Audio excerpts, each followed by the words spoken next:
Joining us now to discuss Bitcoin price and more is Sam Trabucco, CEO of Alameda Research, one of the crypto landscape's trading behemoths, booking a $1 billion profit last year, according to Forbes. Hello there, Sam. Thanks for joining us. So taking a look at Bitcoin and the crypto markets at large, we see a bit of a pullback. What's your outlook? For the past couple of weeks, the narrative's kind of been there was a lot of rallying into the ProShares ETF launching, and since then, Bitcoin reached an all-time high last week or whatever, around 67K, and it's been it sold off a bit. Now it's kind of just been bouncing between 60 and 63 or something.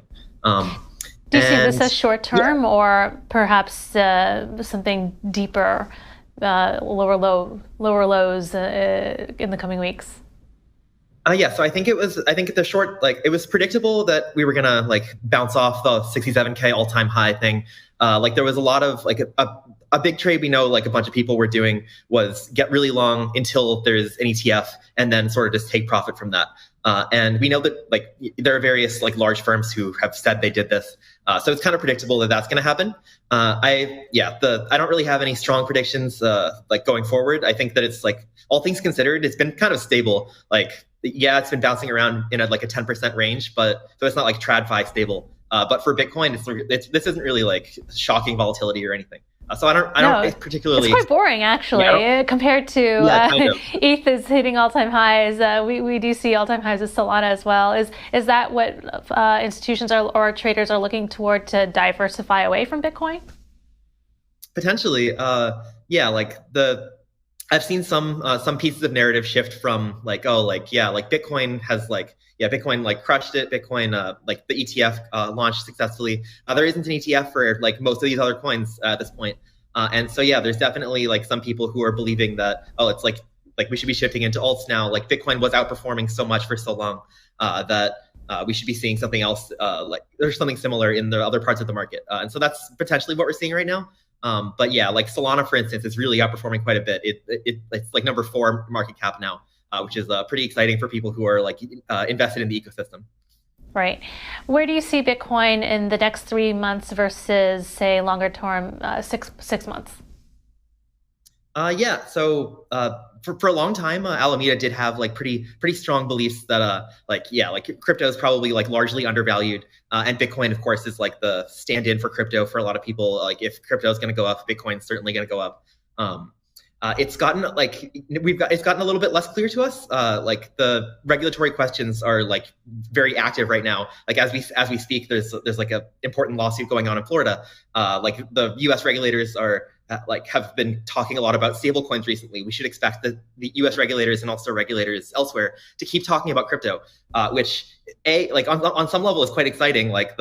There's this sort of lends legitimacy to the asset class in general, but there's certainly good versions of how this will go and bad versions. And so I think a lot of the longer term price movement of both Bitcoin and more generally is going to depend super strongly on how these conversations go, what the laws are going forward. So Alameda's watching these things very carefully, and I'm sure you mentioned there was an important case in Florida. I wonder which one you're talking about.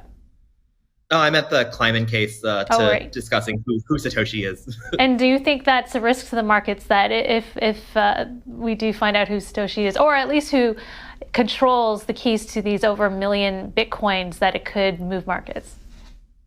So potentially, on some level, this is the kind of thing that I sort of expect to be priced in by at least some fraction of the market, and therefore I'm not saying I believe this, but let's pretend that if it turns out that Wright has to turn over some fraction of these Bitcoins, then we should expect them to get sold, which I'm not saying I do believe. But if the market believed that, then you'd expect some sell-off if that were to happen. So it definitely could move things. I'm not really expecting anything directional, though. Any reaction to the Fed's decision to start tapering this month, their unprecedented bond buying programs? Any impact? What is the impact to the markets you foresee? As far as what it's going to do to the crypto market specifically, I don't really see anything that should predictably happen, at least not directionally. Again, this is the kind of thing where the people who sort of understand these markets have been pricing something like this in for a while, at least some probability of it happening. And so yes, while it is like certainly an update, that like the specifics of what the Fed is doing, it's not something that's like outside the realm of possibility a priori. And so I think the markets were like largely getting it right beforehand. Yeah. You also talked about regulatory environments, and I know you're based in Hong Kong. Any I guess motivation or desire to move elsewhere, like say Bahamas? It's certain like Alameda is certainly like a pragmatic company for the most part. We're willing to do whatever we think is right, like just in terms of like generating expected returns and avoiding various risks and whatnot. And so we're certainly not like tied to any one place. If it becomes correct to move to a different place, then we will. For now, Alameda's most of Alameda's operations are still based in Hong Kong, but we'll see what happens going forward. Okay, and I say that obviously because your co-CEO was Sam Bankman-Fried. He's moved his operations from at FTX from Hong Kong to the Bahamas, and since he stepped away from Alameda Research, you have a new co-CEO, Caroline Ellison. Congratulations, by the way, on formalizing it. But from what I understand, Sam has not been much involved with Alameda since going on to FTX, or is he? Is he still involved with Alameda? He's really not involved at all in the day-to-day operations of Alameda. Caroline and I have been leading the charge there for quite some time. And yeah, the announcement a few months ago was really just to formalize what has been true for quite some time. Okay. And I also noticed Alameda has been making some moves. You plunked in some money into Singapore-based trading platform AscendX with their $50 million raise. You contributed to that. Alameda also leading a $21 million funding round in gaming studio Faraway. So what is your investment thesis with these moves? And I know you're into seizing opportunities. So what is your investment thesis? Sure. This isn't exactly like what we think moving forward, but stepping back a bit, like a few years ago, for the most part, if you if you invested in a crypto project a few years ago, you did very well. So like this is what some people will describe as spray and pray as a strategy. That is not exactly our strategy, to be clear. But for a long time, it was basically correct that you should be investing in every crypto project. At this point, we still think that there is like a ton of money to be made in investing in like the best like 30% of crypto projects or something like that. And yeah, so the ones that you'll hear announcements of us making investments in are basically the ones where we think the team is quite good.